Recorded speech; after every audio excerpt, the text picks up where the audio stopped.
There was an uncomfortable silence within the crowded Flagstaff church. Not a silence of respect, but one much more oppressive. The atmosphere was heavy, like that which hangs over a shattered family that must endure each other after loss. In the center of the room, a photograph of Garrison Brown in a framed format stood, candles lit around it. His stern war smile appeared set in stone, a reminder of a young man who had loved with passion, fought with courage, and endured more than most could ever imagine. Janelle sat still in the front row, her quivering hands touching against a tissue. Next to her were Logan, Hunter, and the rest, dressed in suit ties that could not conceal the loss etched on their faces. Savannah was clutching her mother's arm tightly, her expression impassive, keeping her sorrow where nobody could touch it. This was a mourning family, but not a cohesive one. Cody Brown sat mere feet away, his tie askew, his face empty. He gazed at his children, looking for connection, some small acknowledgement that they felt this sorrow. But none of them looked up. Logan and Hunter ignored his stare altogether. He sat in quiet, surrounded by the remnants of relationships long lost. Beside him, Robin blotted at her eyes with a tissue. Her mourning looked flawless, nigh polished. Her makeup was flawless, her face was poised. But to Janelle's kids, she presented nothing. No warmth, no recognition, just an absent theatrical grief. Outside the church, a throng had assembled. There were some friends, some fans. Some had grown up watching Garrison on TV. Word of his death had circulated fast, and now people from everywhere came to bid him farewell. The sorrow was felt not just by those who knew him, but by millions who had watched him grow up in front of a television. But rumours were becoming louder. Where was Meri? Folks whispered. She had been seen and heard missing. Rumours were rampant. Social media was already questioning. Why wasn't she there? Didn't she care? Family drama? Anger? Distance? Not many took the time to consider the reality of her silence. Many miles away from the church, Meri sat in the peaceful parlour of her inn. She wore black. She had lit a candle. On her desk in front of her was a card, scribbled in her own handwriting, to Janelle. She clutched it between shaking fingers, pressing her thumb into the paper as if she could leave some part of herself there. She wished she could have been there. But the idea of going into a room full of people who had discarded her, of encountering a husband who had abandoned her emotionally years before their marriage broke up, was too much to stand. Nevertheless, she mourned. She spoke privately to Janelle. She sent love, flowers, and letters to the children, but she would not be used as a symbol for a public show of solidarity that did not represent her own life. Back at the church, once the ceremony was over, Garrison's siblings came together one more time, without the cameras, without the crowd.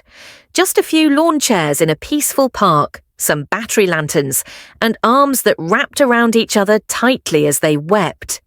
Gabriel lit one of the lanterns and gave it to Hunter. He spoke softly, saying what everyone was saying: Garrison was worth better. Madison came late but held something special. She was burdened with memories. She picked up an old notebook Garrison had shared with her at one time and read from its pages. His words hung in the air, his thoughts, his jokes, his heart. It was a reminder that even through the din, the cameras, the sorrow, he was still there, in spirit, in memory, in love. The journal Madison read contained more than just stories. It held raw pain, dark humour, and glimpses of poetry that revealed Garrison's innermost world. One line silenced everyone. "I feel like I'm yelling while submerged, and it goes unheard." Not Robin, not even God at times. For an instant, the park itself held its breath. Even the wind stopped. All those who sat in that ring realized the truth. They hadn't realized the depths of Garrison's pain. And worse still, not enough had been done to prevent it. That night, Gwen went live on social media. The internet was already abuzz. Why hadn't Meri attended the funeral? Accusations and theories overflowed every comment section. Some questioned whether TLC had prohibited her. Others speculated that she'd simply been written out again. But Gwen wasn't going to let the story get away. Sitting up straight, her tone stronger than normal, she spoke directly into the camera. "Let me just get this straight right now," she said, her forehead furrowed in anger. Meri didn't go because she knew she would make it into a media circus. The attention would have been diverted to her when it should have been on Garrison. He didn't deserve that. Her voice broke slightly, but she didn't relent.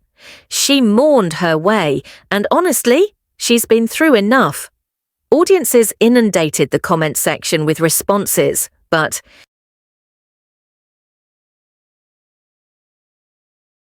in a softly spoken but biting aside from her own private discussion, Janelle Brown wasn't holding anything back.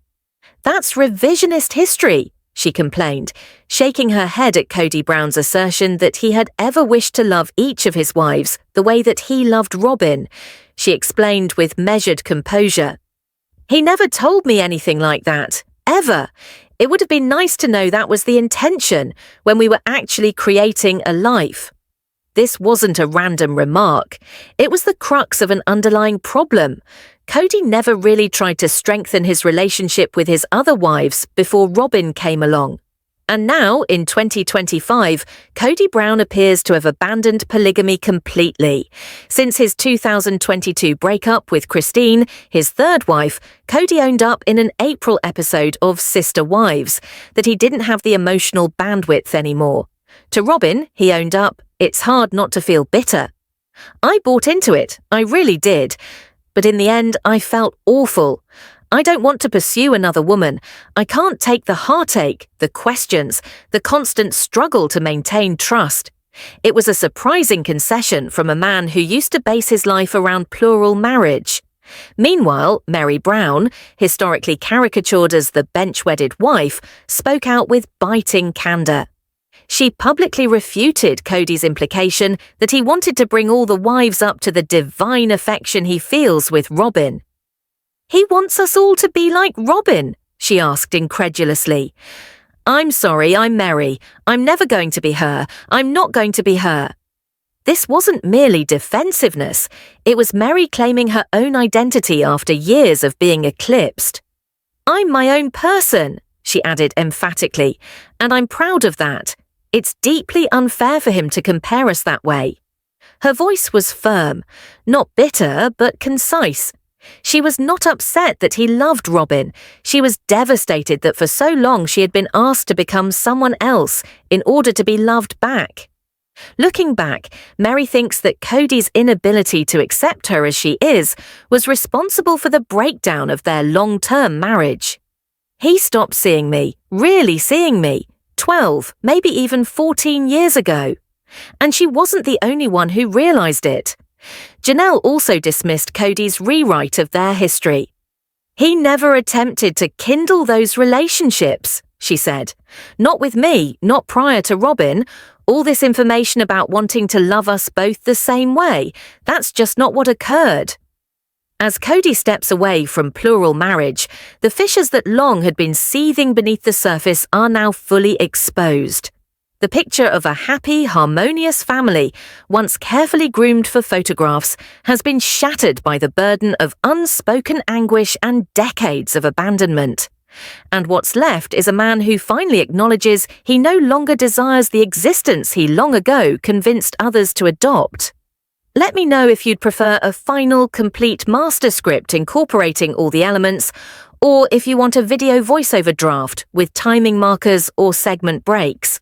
Cody Brown once dreamed of creating a combined, sprawling family on a 14-acre tract in Flagstaff. But that vision, as much of his plural marriage, started to fall apart at the seams. Even though the property was paid in full, an alleged $820,000 family investment, Cody had confessed on a recent episode that the dream might be dead for good. Seated next to Robin, he admitted, "I'd almost rather just scrap it or sell it and just start over somewhere else." Robin, clearly shaken, would not hear of it. "I can't even discuss this," she said. "That's so not where I'm at." But others were already elsewhere.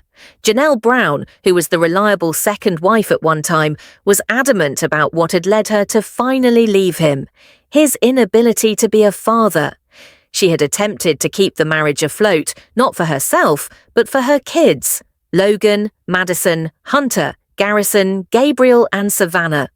But things really fell apart when his relationship with them disintegrated, and there were no indications he was in a rush to make it right. "The big spark for me," Janelle said bluntly, "was when his relationship broke down with my kids, and he didn't seem like he would move heaven and earth to fix it. That," she said, "was the final straw." Even when Cody subsequently brought up the proposal of reconciliation, Janelle didn't budge. "How could I possibly return to a man who doesn't fight for his relationship with our kids?" she demanded. "I'm always going to choose my children." Meanwhile, in a low-key but resounding moment, Meri Brown exposed further about how Cody had kept her on the string for years. After their 1990 oaths, she had optimism. Cody even said to her at the time of the family's 2018 relocation to Flagstaff, "This will be a good time for a new beginning for us." But that pledge, as did many others, never came to fruition. In the season premiere of 2025, Meri revealed her reality. "He made me think things were going to change, but this has been the pattern for years. He never expressed how he truly felt or didn't feel." Cody, on his own part, confessed to having sent mixed messages. But in saying that, he went on to say he would never court or date her again. Meri ultimately walked away early in 2023. Her friends were relieved. "It's about damn time," they said to her. And Meri, with piercing clarity, encapsulated it. "If he can push me out and I leave, then he's not the bad guy because he didn't walk away." This was not a breakup. It was the dismantling of a carefully constructed tale. Family patriarch Cody Brown, once the glue that held everyone together, now found himself alone.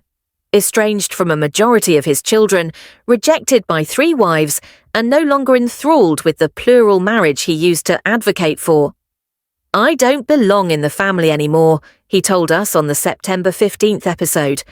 A soft, resentful statement from a man who staked his existence on togetherness, only to now be standing on the outside of the very house he built. As season 19 of Sister Wives continues to play out, the veil has been lifted on more than simply a plural family on the brink of collapse. What we see happening is the downfall of an entire dynasty. Cody Brown, once the epitome of a successful polygamous family, now stands estranged from the majority of his children, isolated from his former wives, and even at odds in his final remaining union. With Robin, the alleged favourite, the relationship is no longer a haven. It is tense, insecure, and weighed down by the emotional aftermath of the breakdown of the family.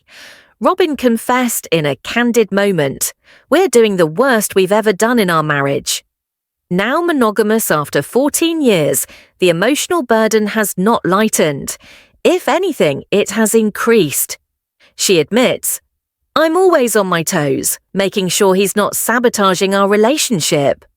Cody, grappling with guilt and anger, doesn't spare words. "I can't even look myself in the mirror and say, 'Hey dude, I love you.'" His ties with his older kids are shattered beyond repair. Madison, Janelle's eldest daughter, has gone totally no contact, not allowing Cody anywhere near her kids unless he can demonstrate he can show up, reliably and without theatrics. As Janelle explained, until he can be consistent and not be dramatic, she feels it's probably better if they don't know about him.